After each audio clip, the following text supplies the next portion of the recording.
Salut, c'est Thomas du site gagner au parisportif.com et on se retrouve aujourd'hui pour une vidéo dans laquelle je vais te donner 4 étapes pour vaincre la peur de perdre.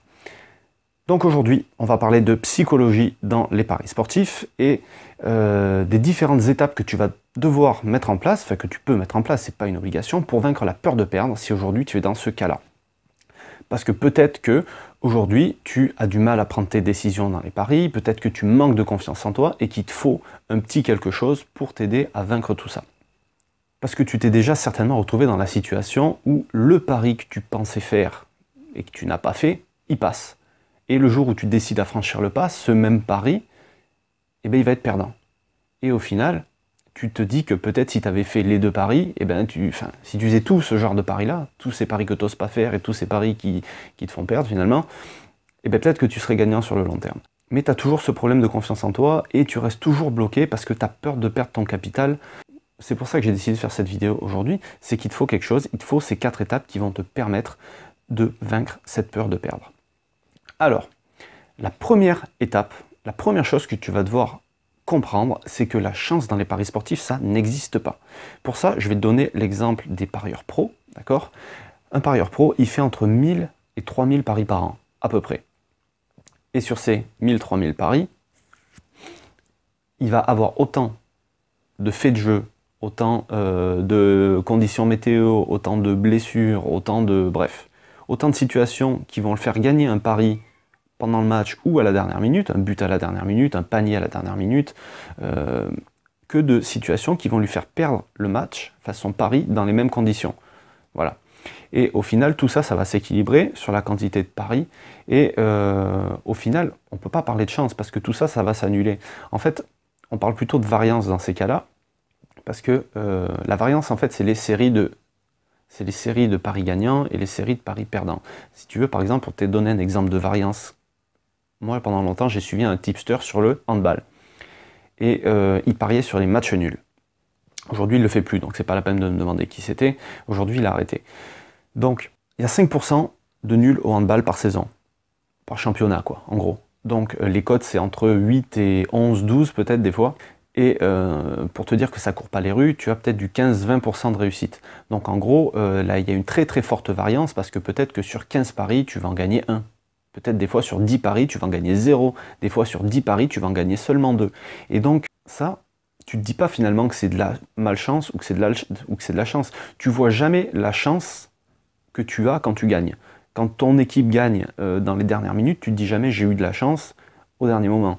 Mais par contre, si elle perd dans les derniers moments, ou s'il y a un carton rouge contre ton équipe, tu vas te dire putain, j'ai pas de chance. Alors qu'en fait, ça n'a rien à voir. Tout ça, en fait, tu vas pouvoir le lisser sur une quantité de paris assez élevée. S'il y a 10 matchs, si tu sens bien 10 matchs sur un week-end, au lieu d'en jouer que 3, joue les 10. Parce que tu vas lisser justement tout ce que tu appelles toi de la chance ou de la malchance, tu vas le lisser sur ces 10 matchs-là et tu auras des bien meilleurs résultats. Pour arriver à ce résultat-là et bien choisir tes matchs, la deuxième étape, le deuxième truc que tu vas devoir mettre en place, c'est de faire une analyse en béton. Il va falloir que tu ailles chercher des infos, des statistiques sur les rencontres en question, sur les joueurs en question, et il va falloir que tu listes les points positifs de chaque match et les points négatifs de chaque match. Si c'est quelque chose de très important. Et moi, le conseil que je te donne, c'est que si tu n'as pas au moins 80% de points positifs, si tu n'es pas capable de dire pourquoi le pari que tu veux faire, il va passer, d'accord? Si tu n'as pas les arguments pour le dire, tu ne fais pas le pari, c'est pas la peine. Si tu n'as pas 80% au moins de points positifs, tu ne fais pas le pari. Tu laisses tomber, tu zappes, tu passes à un autre. Parce que, pour te donner un exemple là-dessus, il y a beaucoup de pages Facebook où les mecs, ils donnent des pronos et ils disent indice de confiance 60%, 65%. Je trouve ça complètement ridicule. Si tu as confiance à que 60% dans ton pronostic, c'est ridicule de faire un pari. Ça veut dire que tu penses que tu as une chance sur 3 de perdre.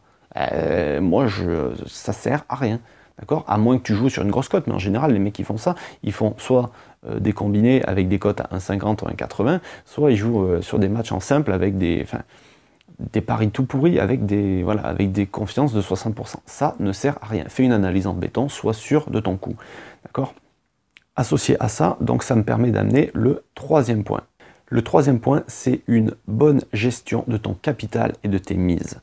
D'accord? C'est primordial. D'accord? Si tu as une bonne gestion de ton capital et si tu as une bonne gestion de tes mises, tu vas vaincre la peur de perdre parce que tout simplement, la peur n'existera plus. Si tu te sers de ton bilan pour gérer tes paris sportifs, tu n'as plus à te poser de questions. D'accord? Tout ça, je l'explique dans ma formation gestion paris sportifs, que tu peux aller jeter un œil en cliquant sur le i comme info qui s'affiche, je sais pas, ou là, je ne me rappelle plus. Je vais donner un exemple de gestion. On va prendre ton capital et on va le diviser en pourcentage, d'accord? Peu importe le montant, on va dire que ton capital de départ, c'est 100%. Si tu le divises en 100, tu vas faire des mises de 1% à chaque fois, ok?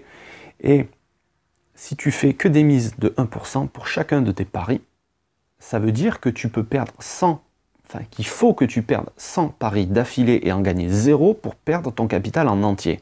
Dis-moi qui c'est que tu connais qui peut perdre 100 paris d'affilée. Ah, c'est sûr, si tu fais des combinés avec 30 matchs dedans, tu peux perdre 100 paris à la suite. Mais si tu appliques déjà la règle que je t'ai donnée avant, à faire de bonnes analyses et ne jouer que les paris que tu es sûr au moins à 80%, si tu es sûr de miser que sur ce type de paris-là, mais tu es sûr de ne jamais perdre ton capital, d'accord? Et il ne faut surtout pas essayer de se refaire derrière, il faut vraiment miser toujours pareil. J'en reviens à mon exemple tout à l'heure sur le handball, quand je te disais que tu joues des cotes entre 8 et 12, il faut avoir les nerfs solides parce que tu as seulement, je te disais qu'il n'y a que 5% de nuls par saison au hand. Le taux de réussite de ce tipster-là, c'était 15-20%. Donc il y a vraiment des fois où tu gagnes qu'un match sur 10, des fois tu gagnes 0 match sur 10, et ça peut être... c'est compliqué. Donc le tout, c'est de comprendre vraiment que avec ta gestion de capital, chaque fois que tu vas rentrer un pari à 12 qui va passer, boum, ça va éclater, ça va remonter d'un coup, et en fait, voilà, c'est vraiment une bonne gestion qui va te permettre sur le long terme de sortir ton épingle du jeu. Et donc le quatrième point, qui est peut-être tout aussi important que les autres, mais qui est très simple et vraiment super simple à mettre en place, rien que déjà si tu appliques celui-là, tu vas faire des progrès énormes. Ça, je l'ai vu dans une vidéo du parieur Dorado. En fait, c'est de te demander à chaque fois que tu vas faire un pari, si tu auras des regrets, si le pari est perdant. Si tu te poses cette question, et si la réponse c'est non, mais fonce, parie. Si tu es sûr de toi, je veux dire, il ne faut pas te laisser influencer, il faut que tu aies confiance en toi. Il ne faut pas que tu te fasses influencer peut-être par tes collègues, parce que tu vas parler de paris sportifs avec... aujourd'hui, les paris, c'est vraiment à la mode, et c'est dans toutes les discussions. Il ne faut pas que tu te laisses embrouiller le cerveau par les gens qui n'auront pas fait d'analyse, par les gens qui... c'est juste voilà, des discussions de machine à café, et les mecs, ils connaissent rien, ils sont incapables de te dire qu'il va y avoir de présent, qu'il va y avoir d'absent. Ils auront peut-être moins de connaissances que toi, mais comme ils vont être plus nombreux que toi à penser différemment, tu vas peut-être être influencé et au final tu vas pas faire ton pari. Moi ce que je te dis c'est pose-toi vraiment la question, n'écoute pas les autres et pose-toi pardon, et c'est pose-toi la question, est-ce que j'aurai des regrets si le pari est perdant? Et si la réponse est non, fonce, fais ton pari et tu verras que tu auras de bien meilleurs résultats. Applique bien ces 4 étapes dans les paris sportifs et tu verras les résultats. Alors bien sûr, il y a des gars qui vont écouter la vidéo et qui appliqueront rien du tout, et ils se plaindront qu'ils n'auront aucun résultat. Il y a des méthodes qui marchent, et les parieurs qui gagnent appliquent ces méthodes. Donc, essaye vraiment d'appliquer ces 4 étapes à tes paris sportifs, et je te garantis que tu verras les résultats. Si tu n'appliques rien, tu n'auras rien. C'est simple, c'est clair, c'est net, et c'est précis. Voilà. Donc, si tu as aimé la vidéo, un pouce bleu en dessous, tu cliques j'aime. Si tu connais quelqu'un qui est en galère dans les paris et qui ressent totalement en fait ce que je viens de t'expliquer, qui a du mal à placer ses paris et qui manque de confiance, fais-lui tourner la vidéo, partage. Si tu veux des infos sur la formation, clique sur le i comme info ou là, je ne me rappelle pas, et abonne-toi à la chaîne YouTube. Moi je te dis à jeudi pour une prochaine vidéo. Bonne fin de semaine, bon week-end, salut.